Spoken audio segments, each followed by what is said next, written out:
Kita belajar Pancasila, kita bernafas dalam sila-silanya. Kita belajar Pancasila, ayo kita jaga untuk Indonesia. Bersatu dalam perbedaan, terpegang tangan dan berlari.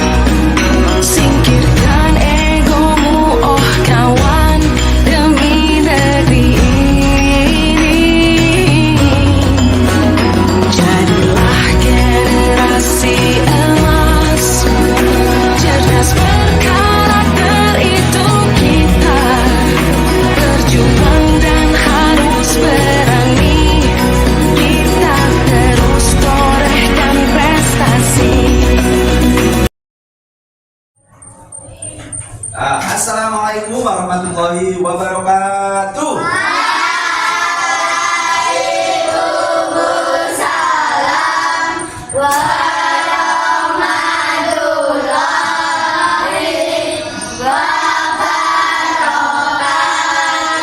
Alhamdulillah. Apa kabar hari ini semuanya?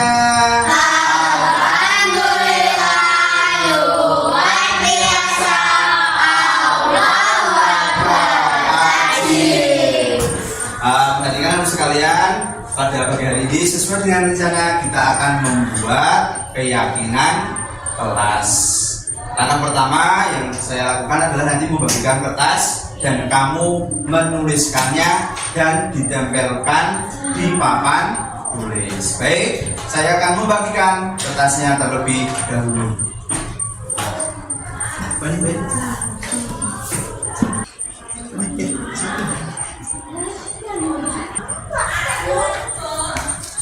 Kalau salah saya kita waktu itu nggak ada.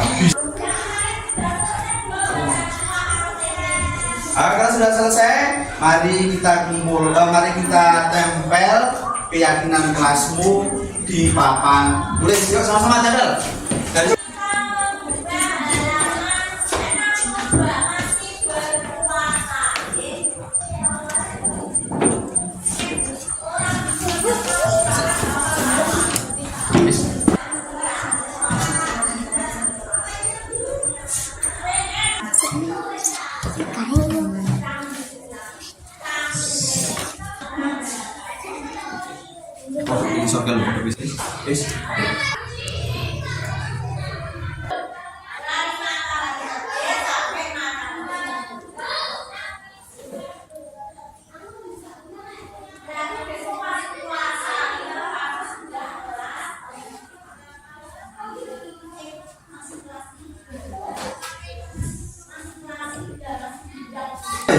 Tuh. Namanya Pak. Oh. Tidak gerak. Iya. Sorry.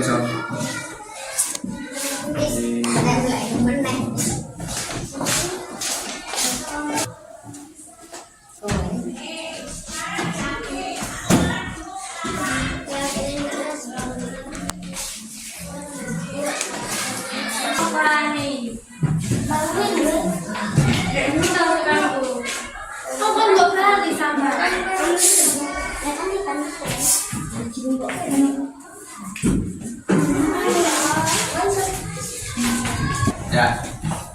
Itu tadi kalian sudah membuat keyakinan kelas. Bagaimana perasaannya ketika membuat keyakinan kelas?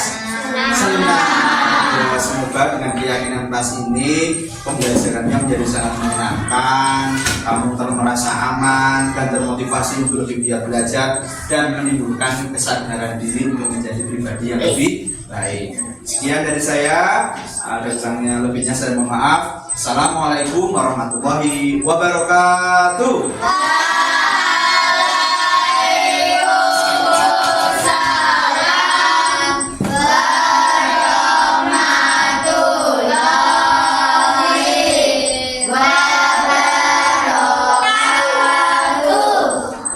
Kita belajar Pancasila, kita bernafas dalam sila-silanya.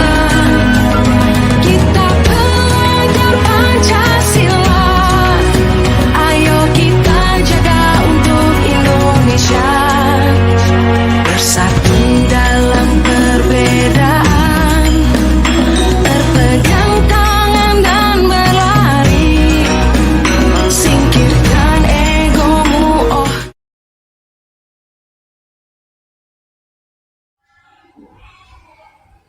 Assalamualaikum warahmatullahi wabarakatuh. Perkenalkan, nama saya Lala. Saya murid kelas 5 SD Muhammadiyah Sidomulyo. Pada kesempatan ini saya akan memberikan testimoni tentang membuat keyakinan kelas bersama Pak Cahyo. Saya sangat merasa senang karena kesepakatan kelas menjadikan proses pembelajaran berlangsung dengan nyaman, aman, menyenangkan, bertanggung jawab, dan penuh persahabatan. Selamat dan sukses untuk Pak Cahyo. Wassalamualaikum warahmatullahi wabarakatuh. Kita belajar Pancasila, kita bernafas dalam sila-silanya. Kita belajar Pancasila, ayo kita jaga untuk Indonesia. Bersatu dalam perbedaan, berpegang tangan dan berlari. Singkirkan egomu, oh kawan, demi negeri ini. Jadilah generasi emas, cerdas berkarakter itu kita. Berjuang dan harus berani, kita terus torehkan prestasi. Assalamualaikum warahmatullahi wabarakatuh. Yang saya hormati Ibu Eri, Kepala Sekolah SD Muhammadiyah Sidomulyo. Yang kami hormati pula rekan-rekan Bapak Ibu Guru SD Muhammadiyah Sidomulyo. Selamat siang untuk hari ini, semoga masih tetap semangat ya. Pada kesempatan kali ini saya akan menyebarkan pemahaman dan pengalaman penerapan budaya positif pada modul 1.4. Dalam modul 1.4 ini budaya positif ada 6 pembelajaran di dalam LMS. Yang pertama adalah disiplin positif dan nilai-nilai kebijakan universal. Yang kedua, teori motivasi, hukuman, dan penghargaan restitusi. Kemudian yang ketiga adalah keyakinan kelas. Yang keempat, kebutuhan dasar manusia dan dunia berkualitas. Yang kelima, restitusi. 5, posisi kontrol. Dan yang keenam adalah segitiga restitusi. Yang pertama adalah disiplin positif dan nilai-nilai kebijakan universal. Berbicara tentang disiplin, pasti di benak kita itu adalah sesuatu yang dilakukan seseorang untuk mendapatkan kepatuhan. Dan di sini kita harus merubah paradigma atau pola pikir kita, yaitu bila kita ingin membuat kemajuan perlahan, sedikit-sedikit ubahlah sikap atau perilaku Anda sesuai dengan yang dikatakan oleh Stephen R. Covey pada bukunya Principle Centered Leadership tahun 1991. Disiplin pokoknya adalah peraturan yang sangat kaku untuk kita. Tetapi makna disiplin positif yang dikemukakan oleh Ki Hajar Dewantara maupun Diane Boston, di mana kedua pakar pendidikan mengartikan disiplin sebagai bentuk kontrol diri, yaitu belajar untuk kontrol diri agar dapat mencapai suatu tujuan mulia. Tujuan mulia ini adalah sesuai dengan nilai-nilai kebajikan, disiplin, tanggung jawab, dan lain-lainnya. Nah, tadi sudah disampaikan nilai-nilai kebajikan itu tergambar di dalam profil pelajar Pancasila.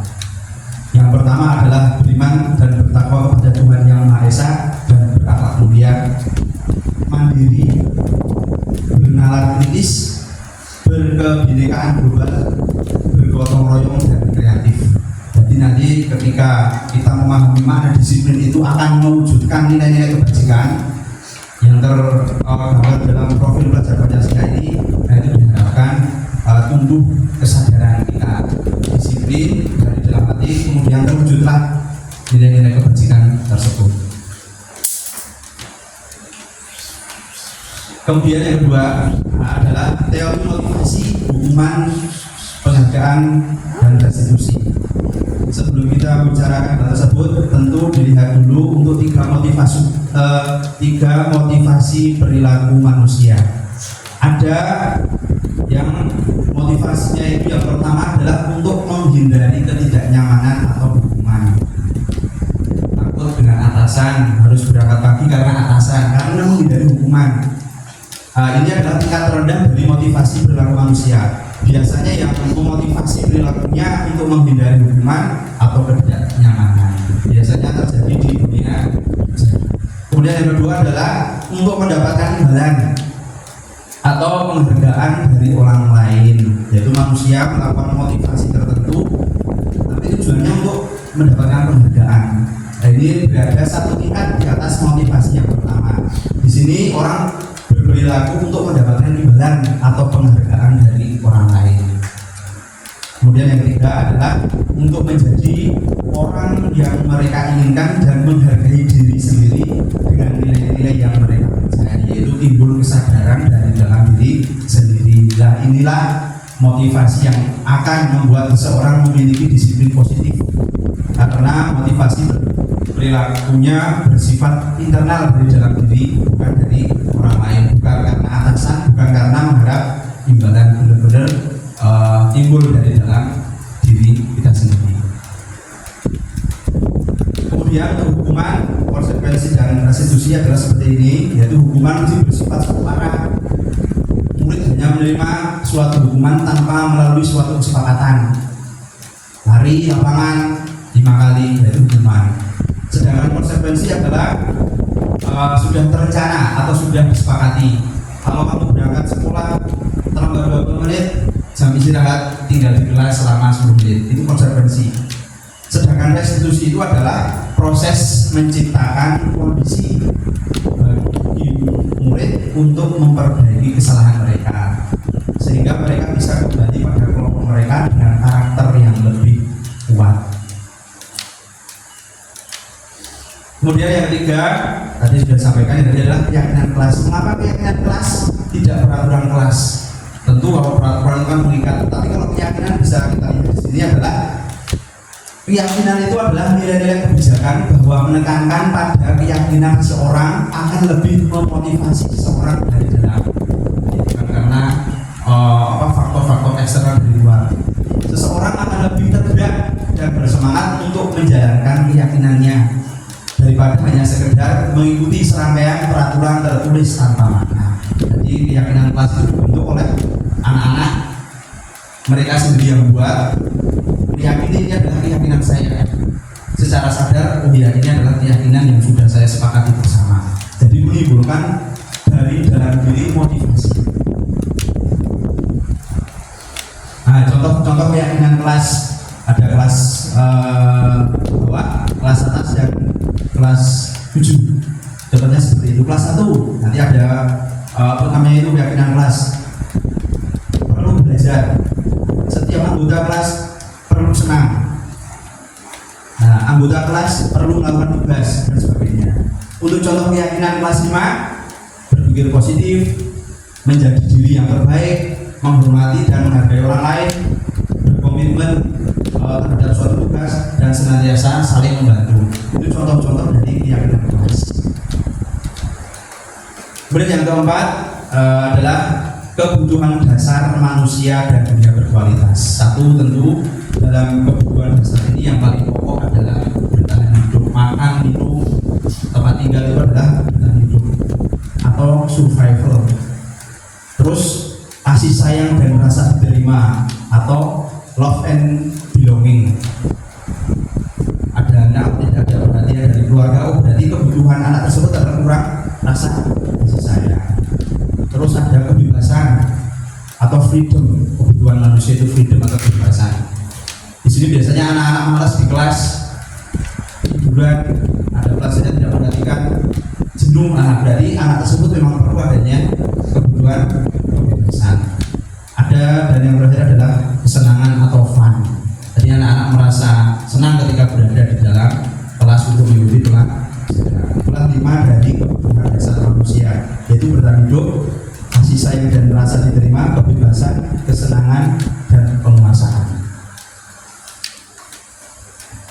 yang kelima adalah restitusi atau 5 posisi kontrol. Ketika ada anak yang bersalah, ini kita posisinya seperti ini. Posisi penghukum, langsung memanggil siswa hukum, tidak membawa atribut, silakan lari lapangan, itu penghukum.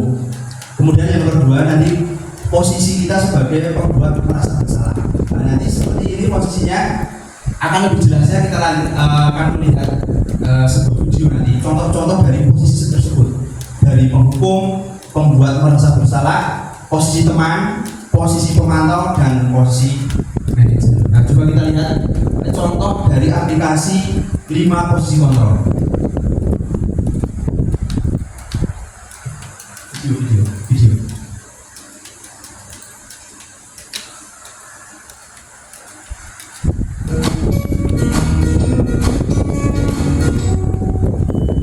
Salam bahagia Ibu dan Bapak Guru hebat. Dalam penerapan disiplin positif restitusi, salah satu program yang dikembangkan adalah 5 posisi kontrol. 5 posisi kontrol dalam restitusi adalah proses perjalanan seorang pendidik agar dapat mengenali dirinya. Pada video kali ini, kita akan membahas tentang 5 posisi kontrol yang dikembangkan oleh Diane Dawson dan contoh penerapannya. Video yang pertama adalah posisi kontrol sebagai penghukum. 5 posisi kontrol itu adalah 1. Posisi penghukum. 2. Posisi pembuat merasa bersalah. 3. Posisi teman. 4. Posisi pemantau atau monitor. Dan 5. Posisi manajer. Untuk lebih memahami kelima posisi tersebut, mari kita saksikan kasus Narem yang terlambat hadir 20 menit di sekolah dan melihat bagaimana kelima posisi kontrol dalam menghadapi masalah tersebut.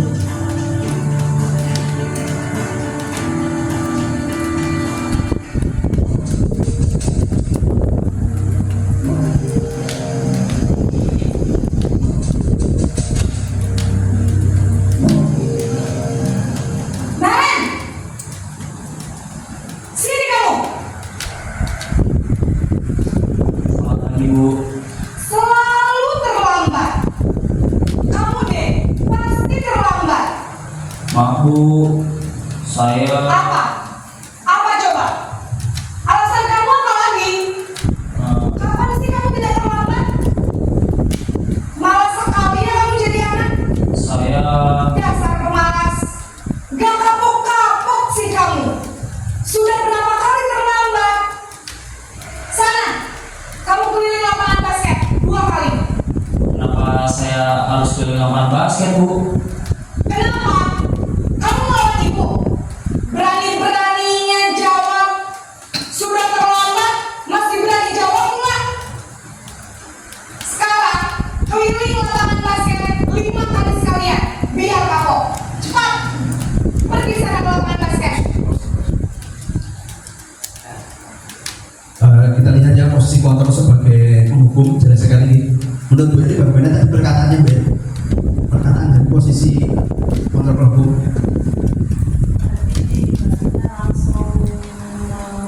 Langsung menghukum anak, padahal nggak ada peraturan suruh melindungi. Terus kata-katanya bagaimana tadi? Mencaci, memaki, menunjuk-nunjuk, itu membuat anak merasa dendam nanti. Itu adalah posisi penghukum, menghadir, menunjuk-nunjuk, terus kemudian juga geser. Nah itu ya. Terus yang kedua, kita adalah posisi kontrol sebagai yang kedua juga. Sebuah fisik yang menuliskan berupa dendam. Nah, tidak. Terus posisi kontrol yang kedua adalah posisi membuat merasa bersalah. Nanti bagaimana perbandingannya dengan posisi yang tadi?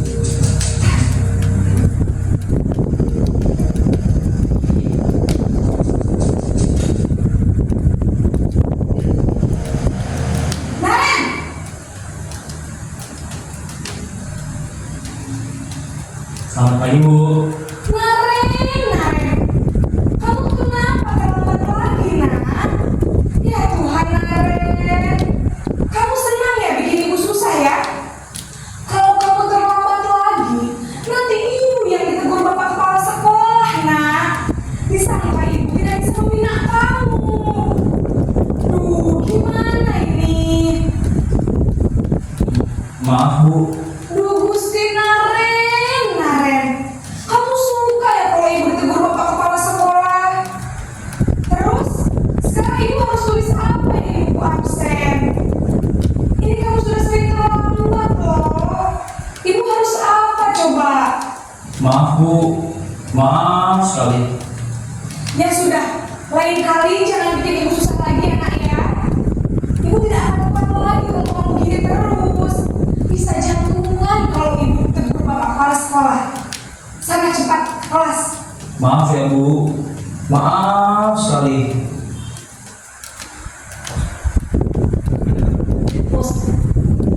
Pendiriannya bagaimana Bu Bayi? Dengan pertama lebih halus atau nadanya lebih tinggi? Ya, Lebih halus. Tetapi membuat murid bagaimana? Dia merasa seolah dia sangat bersalah sekali karena terlambat. Saya dulu buat kata-kata yang berhenti. Dampaknya bagaimana ketika kita menerapkan posisi sebagai merasa bersalah satu, membuat murid merasa bersalah. Meninggalkan saya, menarik diri dan menarik diri dari perhitungan. Terus selanjutnya kita akan melihat posisi yang ketiga. Itu. Posisi yang ketiga itu sebagai apa tadi? Guna yang bersalah negatif. Nah, posisi teman. Coba beda lagi posisi teman.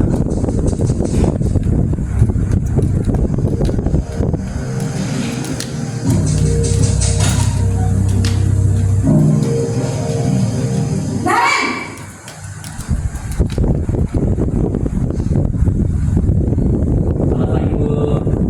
Wah, sudah jam berapa ini nak? Terlambat lagi ya sayang. Iya Bu. Habis ibu saya belum membangunkan saya Bu.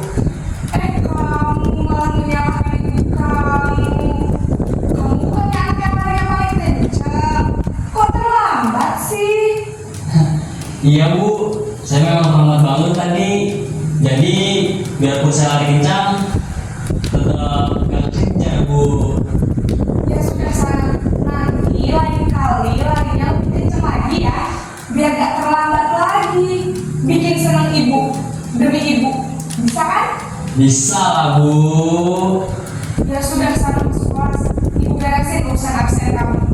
Kamu ini ada saja. Dalam posisi teman, guru berbicara dengan nada suara ramah, akrab, cenderung bersenda gurau untuk menjaga suasana tetap santai. Murid akan merasa senang, aman, dan akrab dengan guru. Identitas yang Nah, itulah posisi teman. Sudah disampaikan adalah nanti suara guru akan lebih ramah, cenderung bersenda gurau untuk menghangatkan suasana. Terus nanti ada efek keseluruhan. tercipta adalah identitas faktor ketergantungan dari murid kepada orang tertentu. Ada dampak. Di sini guru aksennya, sehingga di lain waktu Ada dampak-dampak dari posisi teman. Pertama adalah murid akan tergantung pada sekolah. Jadi kalau tidak beliau yang nanti menegur ya sebenarnya tidak mau. Dan murid tidak mandiri dan tidak bisa berpikir untuk diri sendiri. Kemudian kita lanjutkan adalah posisi yang selanjutnya, posisi sebagai murid bisa berperilaku kepada orang-orang. nah posisi sebagai pemantau atau hanya monitor.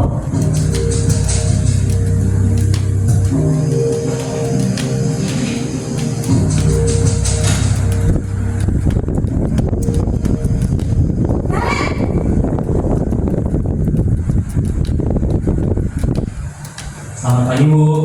Nah Ren, apa peraturan sekolah kita tentang jam berapa kita harus masuk sekolah nak? Kita harus di sekolah jam 7 Bu. Iya betul, sekarang sudah jam 7. Kalian sudah tahu konsekuensinya jika terlambat hadir? Paham Bu. Saya harus tinggal kelas pas jam istirahat selama 20 menit. Iya benar, konsekuensinya demikian. Jadi nanti jam 9.30 pas istirahat, kamu harus tinggal di kelas, kerjakan tugas tambahan untuk ketertinggalan kamu, ya? Baik Bu. Posisi pemantau mengandalkan penghitungan atau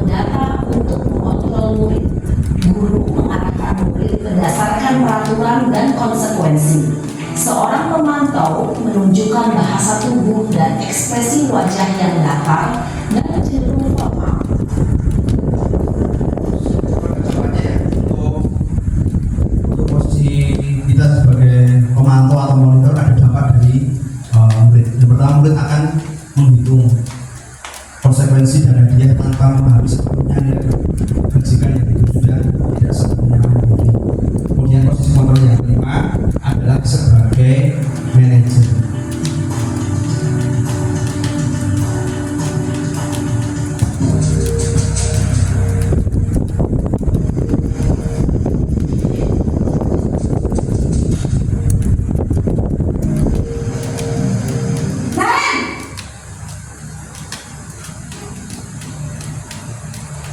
Selamat pagi Bu.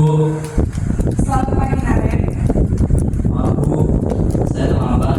Iya, sekolah masuknya jam 7, sekarang sudah jam 7.20. Jadi sekarang bagaimana ini Naren? Maaf Bu, saya lupa setel alarm saya semalam. Baiklah, menurut kamu, keyakinan sekolah yang mana yang perlu kamu tingkatkan? Menghargai diri sendiri dan orang lain mungkin ya Bu. Setuju. Jadi, apakah Naren meyakini prinsip saling menghormati tersebut? Iya Bu, saya meyakininya. Apakah Naren bersedia memperbaiki masalah keterlambatan ini? Bersedia Bu. Bagaimana kamu akan memperbaiki masalah keterlambatan ini? Saya akan coba untuk tidak lupa menyetel alarm saya Bu. Baik, kalau Naren lupa menyetel alarm di rumah, ada orang yang kira-kira bisa bantu mengingatkan tidak? Ada Bu, kakak saya, Kak Emma. Ada lagi selain Kak Emma? Selain Kak Emma, ada ibu saya. Baik, jadi yang mengingatkan Naren adalah Kak Emma dan ibu kamu ya. Kira-kira akan mulai set alarm kapan nih Naren? Setelah pulang sekolah, akan segera saya lakukan. Baik, jadi Naren akan setel alarm untuk bangun besok pagi dan akan diingatkan oleh kakak dan ibu dan Naren ya. Ada lagi yang mungkin perlu dilakukan Naren agar tidak terlambat bangun lagi. Tidak ada Bu. Baik Naren, terima kasih untuk kerjasama kamu. Sekarang kamu perlu kembali ke kelas untuk belajar. Baik Bu, terima kasih. Nah, itu adalah posisi manajer. Bagaimana kita bisa melihat dari awal dari posisi penghukum sampai manajer. Dalam posisi manajer ini siswa yang bersalah, tetapi juga siswa yang memberikan solusi untuk pemecahan masalah. Dengan apa? Dengan pertanyaan-pertanyaan yang bermakna, pertanyaan-pertanyaan yang tidak menyebutkan siswa tersebut salah, tetapi kita memberikan pertanyaan bermakna, memancing siswa tersebut memang dari dalam diri. Jadi benar-benar ini kesalahan saya dan saya harus meyakini ada keyakinan kelas atau peraturan yang ada di sekolah. Maka di sini memang perlu sekali untuk membuat keyakinan kelas. Dari kelima posisi tersebut, dari posisi penghukum sama manajer, yang paling ideal kita terapkan adalah posisi yang mana kira-kira? Manajer. Nah, dari posisi manajer ini ternyata dalam memberikan pertanyaan-pertanyaan yang bermakna itu menggunakan atau menerapkan pendekatan segitiga restitusi. Nah, sekarang kita lanjut untuk segitiga restitusi. Ya, segitiga restitusi itu adalah yang pertama itu dari menstabilkan identitas. Jadi tanya anak baik-baik. Setelah identitas stabil, anak tersebut pasti sudah bisa menerima informasi dengan baik.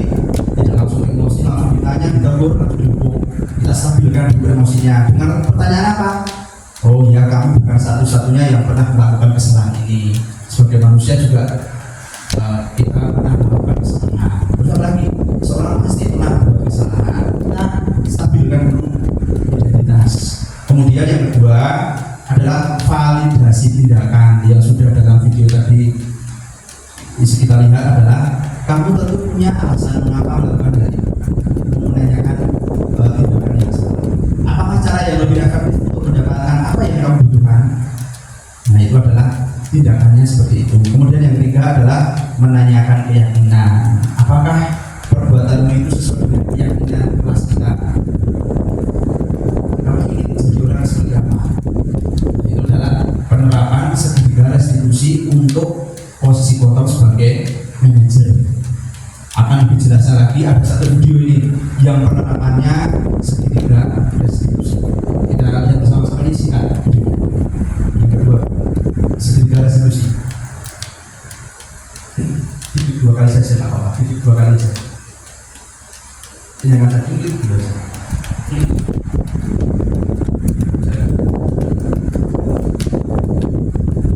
Nah, penerapan segitiga restitusi. Ini posisi sebagai manajer. Bahagia ibu dan bapak guru hebat. Pada video kali ini kita akan membahas tentang positif yang merupakan sekolah yang dikenal dengan nama restitusi.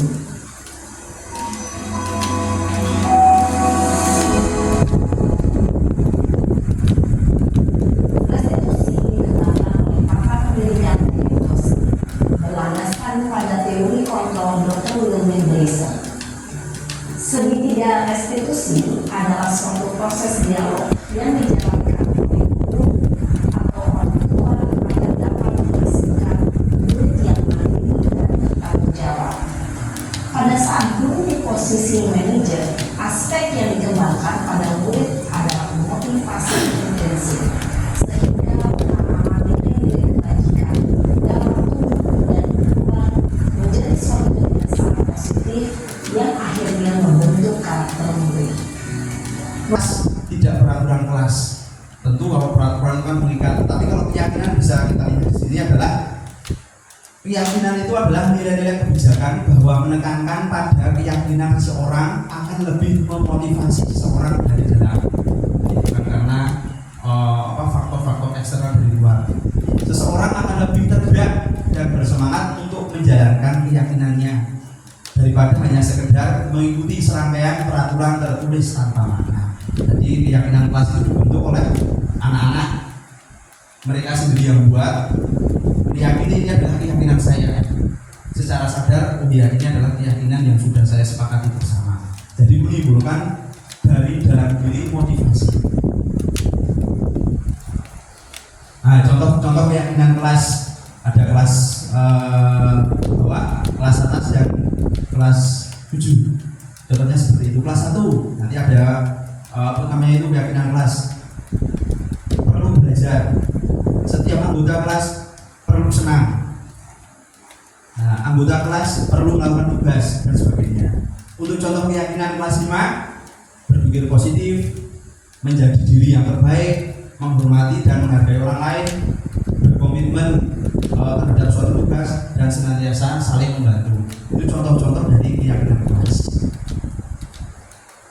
Kemudian yang keempat adalah kebutuhan dasar manusia dan dunia berkualitas. Satu, tentu dalam kebutuhan dasar ini yang paling pokok adalah bertahan hidup, makan, minum, tempat tinggal itu adalah bertahan hidup atau survival.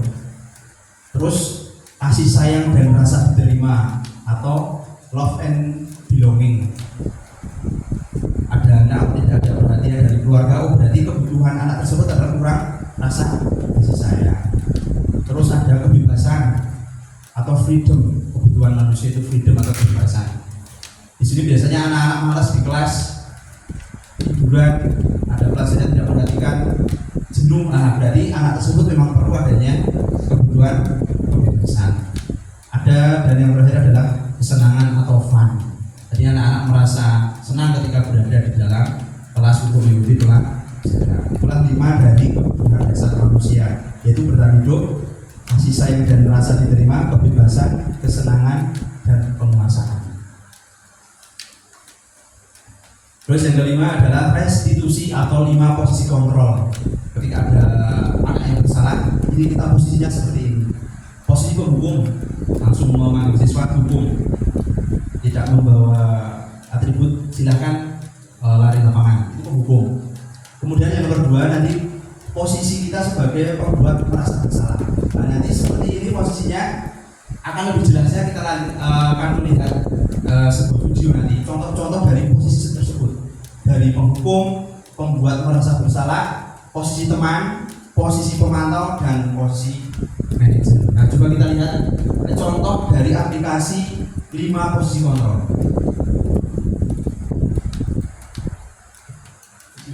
Video.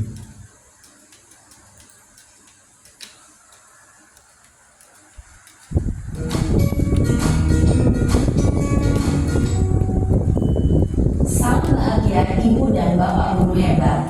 Dalam penerapan disiplin positif restitusi, salah satu program yang dikembangkan adalah 5 posisi kontrol. 5 posisi kontrol dalam restitusi adalah proses perjalanan seorang pendidik agar dapat mengenali dirinya. Pada video kali ini, kita akan membahas tentang 5 posisi kontrol yang dikembangkan oleh Diane Goshen dan contoh penerapannya. Video yang pertama adalah posisi kontrol sebagai penghubung. 5 posisi kontrol itu adalah 1. Posisi penghukum, 2. Posisi pembuat merasa bersalah, 3. Posisi teman, 4. Posisi pemantau atau monitor, dan 5. Posisi manajer. Untuk lebih memahami kelima posisi tersebut, mari kita saksikan kasus Naren yang terlambat hadir 20 menit di sekolah dan melihat bagaimana kelima posisi kontrol dalam menghadapi masalah tersebut.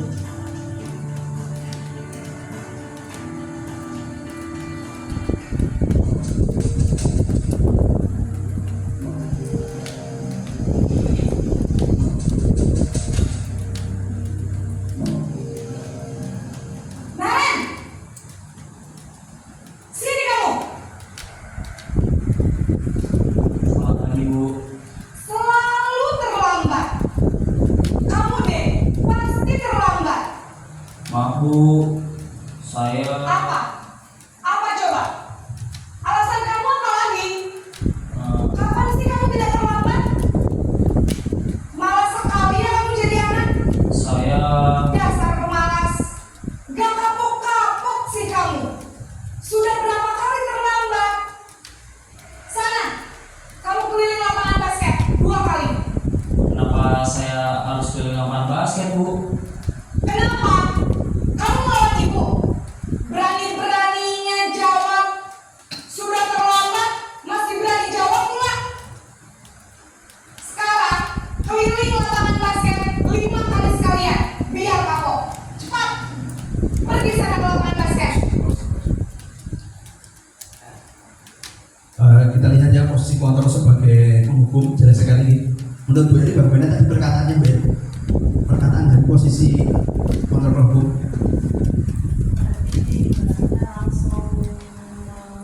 Langsung menghukum anak. Padahal nggak ada peraturan suruh melindungi. Terus kata-katanya bagaimana tadi? Mencaci, memaki, menunjuk-nunjuk. Itu membuat anak merasa dendam nanti. Itu adalah posisi penghukum, menghadik, menunjuk-nunjuk. Terus kemudian juga geser. Nah itu ya.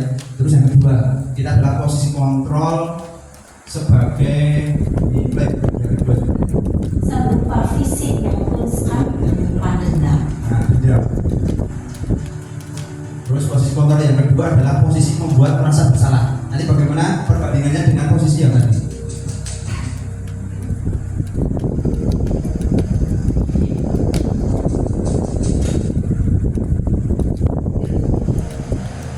Naren,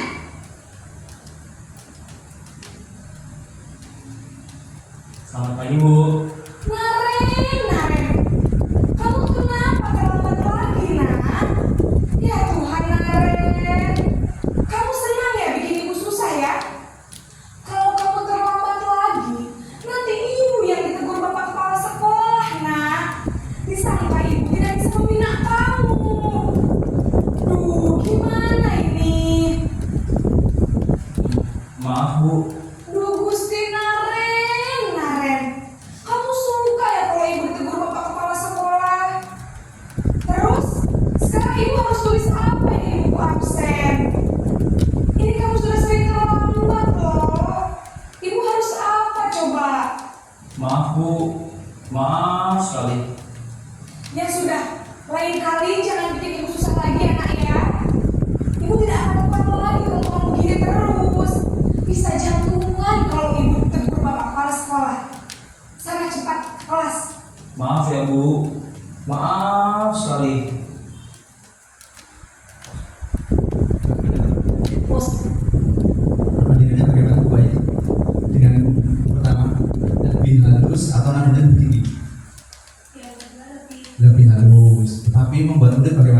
Dia merasa seolah dia sangat bersalah sekali karena terlambat.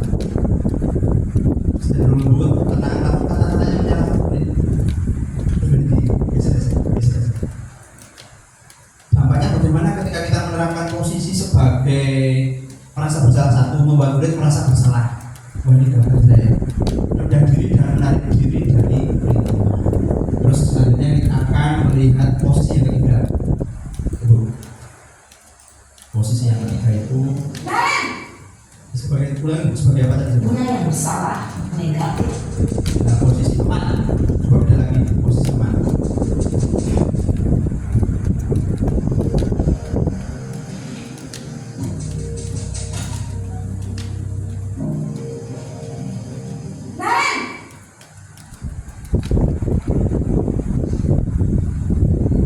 Selamat pagi Bu. Wah, sudah jam berapa ini nak?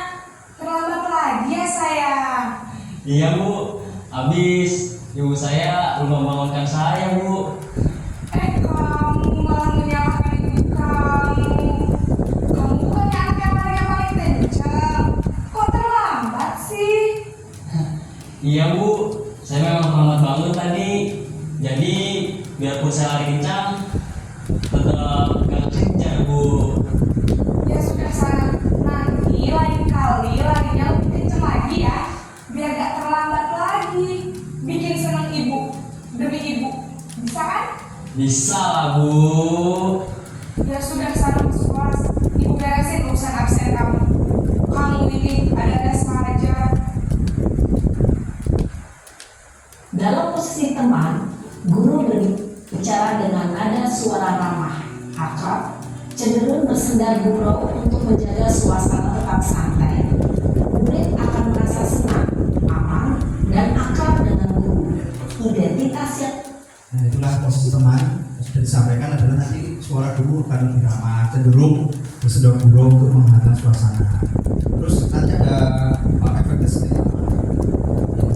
pencipta adalah identitas faktor ketergantungan dari murid kepada orang tertentu. Ada dampak. Di sini guru absennya, sehingga di lain waktu Ada dampak-dampak dari posisi teman. Pertama adalah murid akan tergantung pada seseorang.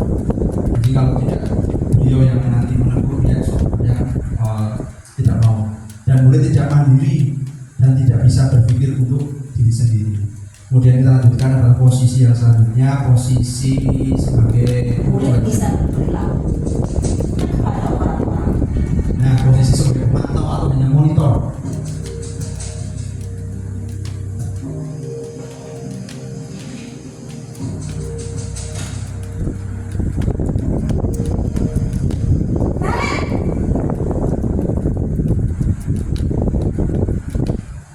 Selamat pagi Bu.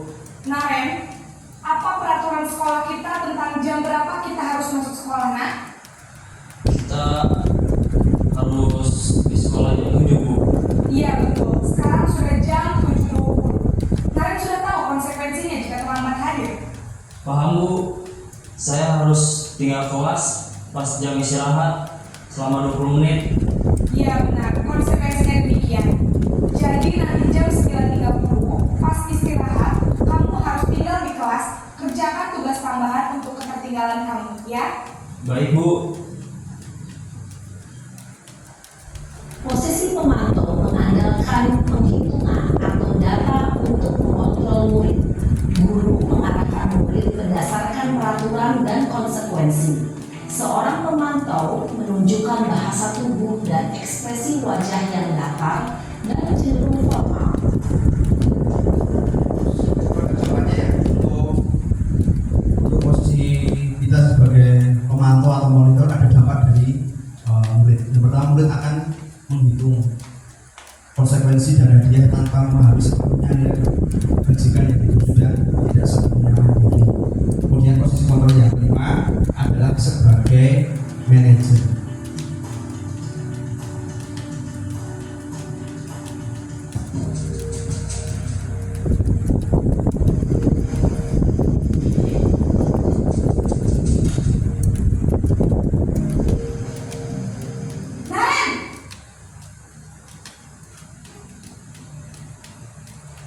Selamat pagi Bu.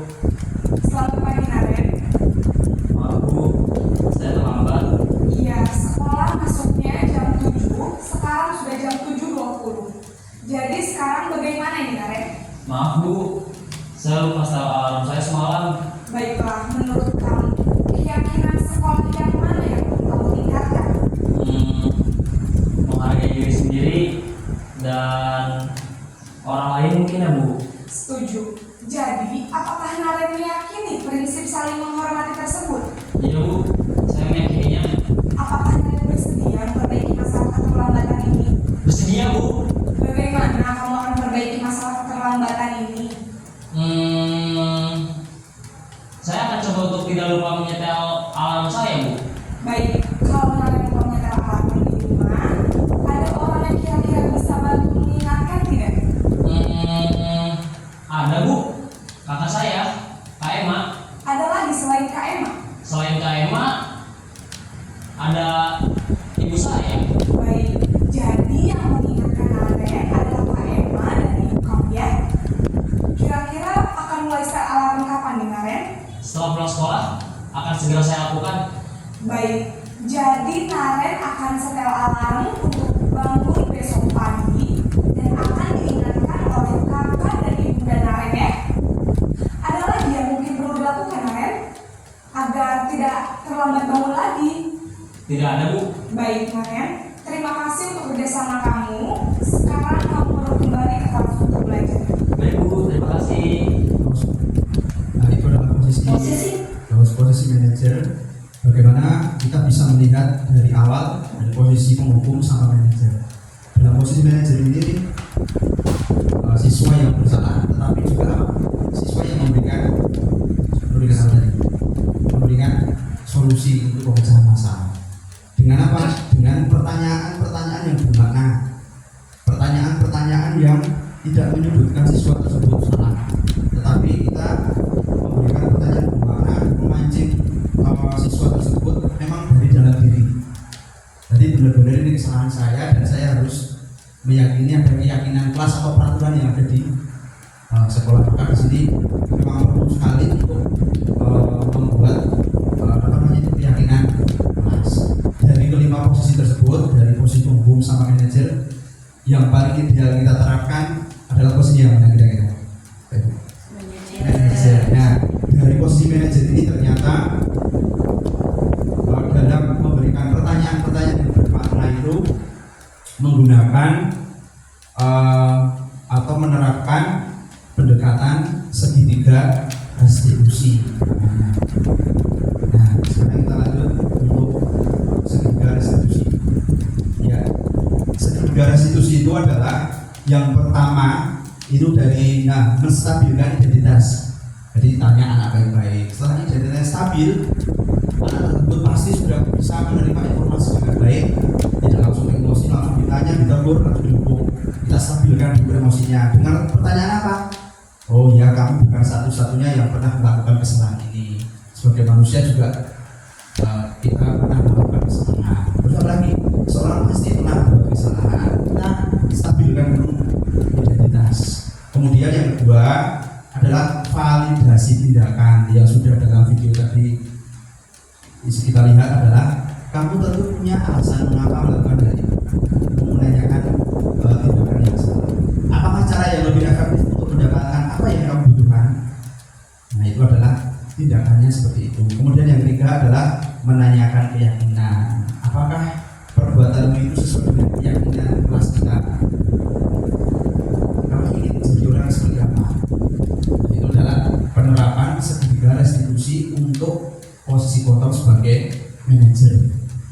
Akan lebih jelasnya lagi, ada satu video ini yang penerapannya segitiga restitusi.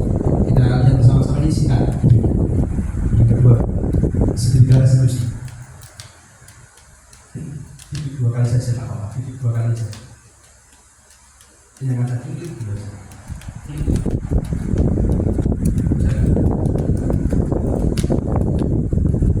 Nah, penerapan segitiga restitusi.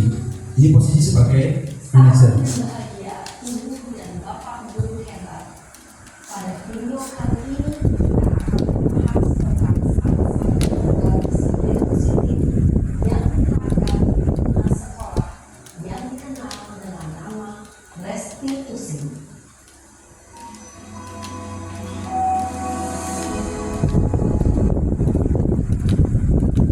Restitusi dikembangkan oleh pakar pendidikan dan dosen berlandaskan pada teori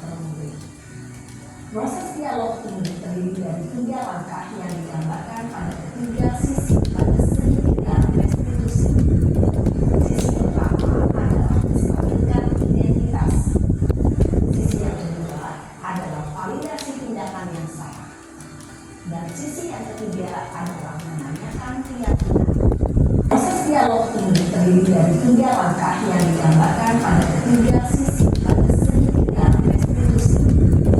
Sisi pertama adalah menstabilkan identitas. Sisi yang kedua adalah validasi tindakan yang salah. Dan sisi yang ketiga adalah menanyakan keyakinan.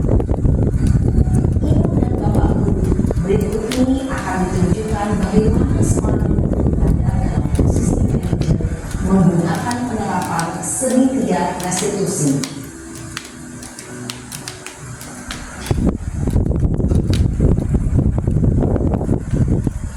Jadi ini Sarah. Sarah sedang emosi.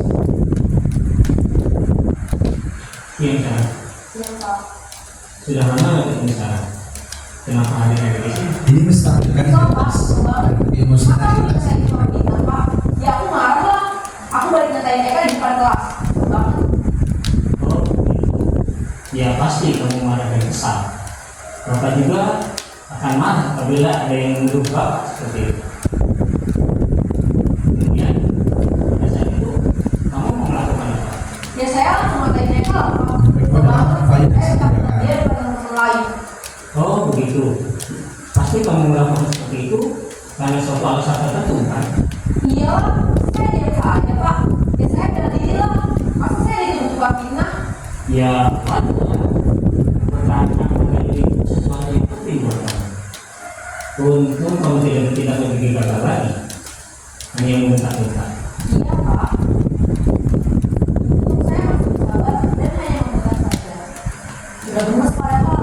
Saya pasti bela diri lah. Ya, pasti ya. Tapi kamu memilih untuk tetap bertahan dan bersabar. Kamu memilih untuk lebih paham. Nah, sekarang saya bertanya, tindakan kamu yang mentah-mentah Eka di kelas, tindakan kamu itu kira-kira sesuai dengan keyakinan kelas atau bersifat tidak? Enggak Pak. Capek Pak jadi pemarah. Jadi keyakinan atau prinsip mana yang belum sesuai dengan keinginan kamu? Ya, saya sebenarnya sangat menghargai orang lain. Mungkin saat itu saya menjadi emosi. Jadi, ya bukan sikap itu. Kamu yakin tidak menghargai orang lain itu penting? Yakin lah Pak. Iya, setuju.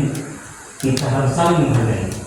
Namun ada juga keyakinan yang kita sepakati yang perlu kita yakinkan. Apabila kita sedang marah, Ya, saya bisa lebih proaktif. Mulai dengan diri sendiri. Saya bisa jadi lebih sabar, mengambil waktu jeda untuk berpikir mau apa selanjutnya. kira-kira kamu bersedia memperbaiki masalah ini tidak? Sedia Pak. Kalau kamu memperbaiki masalah ini, kamu akan menjadi orang seperti apa? Saya akan menjadi orang yang tanggung jawab kali ya Pak. Dan senantiasa proaktif. Iya, menurut kamu bagaimana rasanya menjadi orang seperti itu? Ya nyaman lah. Bangga bisa bersabar dan berpikir. Baiklah kalau begitu, yuk kita pikirkan bagaimana memperbaiki masalah ini. Ya. Video ini adalah yang dulu ya lebih jelas lagi ketika kita posisi manajer menerapkan segitiga restitusi dengan pengalaman segitiga restitusi. Nah, saya kira untuk pemaparan materi sampai dengan ini, tentu di sini banyak sekali yang perlu kita refleksikan kepada diri kita sendiri, termasuk saya juga. Kita posisinya sampai detik ini itu berada di mana? Apakah saya membuat merasa bersalah? Atau yang ketiga itu tadi adalah sebagai posisi sebagai teman atau sebagai manajer? Tentu hal ini yang paling ideal adalah memang di posisi manajer. Ya, saya cukup sekian untuk pemaparan kali ini. Selanjutnya adalah sesi tanggapan ataupun ada pertanyaan, kami persilakan.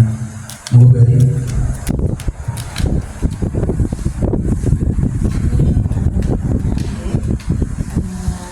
Terkadang untuk mendisiplinkan siswa, guru pasti memberikan hukuman atau sanksi dengan tujuan agar cegah dan tidak mengulangi kesalahan lagi. Padahal hal tersebut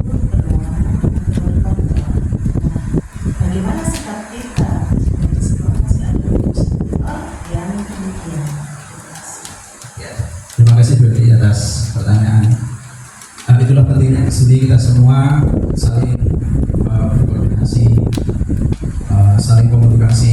Tentu saja sebagai manusia biasa harus saling mengingatkan. Kita belum bisa secara sempurna langsung posisi manajer. Kadang manusia juga khilaf. Saya sendiri juga khilaf langsung. Tapi penting kita agar selalu mengingatkan, menasihati dalam pendidikan. Jika ada teman yang kurang maka kita nasihati. Demikian juga dengan ketika kita ada kekurangan pasti teman yang lain juga nasihati. Kita di sini dalam proses tahap belajar baru. Jadi kalau tidak kita ubah dari dalam diri kita sendiri, lalu bisa ke orang yang lain. Itu. Terus untuk pertanyaan yang kedua, silakan. Oke, Bu Yuli silakan. Pertanyaan yang kedua adalah, apakah dalam menerapkan STIM dan institusi itu kita boleh melewatkan satu langkah atau dilakukan secara utuh? Terima kasih. Terima kasih sekali atas pertanyaan yang sudah disampaikan. Kembali ke segitiga institusi yang segitiga. Nah, apakah kita bisa melewatkan satu langkah? Langsung aja nanti kok menanyakan keyakinan kelas. Ketika saya tanya seperti itu kemarin dibahas secara guru, kita boleh melewatkan satu langkah dengan catatan identitas korban sudah stabil, tidak emosian. Berarti langsung kita melangkah ke validasi tindakan. Ketika siswa melakukan kesalahan dia tidak emosi, sudah stabil, kita tidak perlu melaksanakan dalam ini nanti ke kestabilan identitas dulu, tapi langsung bisa ke validasi tindakan dan menanyakan keyakinan dengan catatan tadi posisi identitasnya itu sudah stabil. Itu ya. Semoga jelas apa yang saya sampaikan. Terima kasih sekali atas perhatiannya. Dan saya tutup. Maaf bila ada kesalahan dan kekurangannya. Wassalamualaikum warahmatullahi wabarakatuh. Waalaikumsalam warahmatullahi wabarakatuh.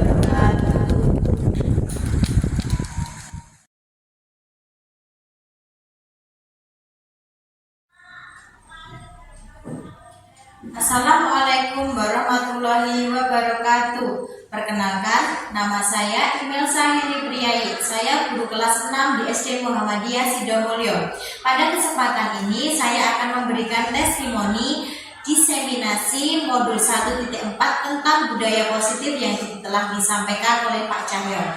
Saya sangat merasa senang karena seluruh komunitas sekolah mampu mengembangkan budaya positif di sekolah sehingga terbentuk lingkungan sekolah yang aman, nyaman, berpihak pada murid dan terwujudnya nilai-nilai kebajikan pada diri murid menjadi pelajar yang memiliki jiwa Pancasila. Selamat dan sukses untuk Pak Cahyo. Wassalamualaikum warahmatullahi wabarakatuh. Kita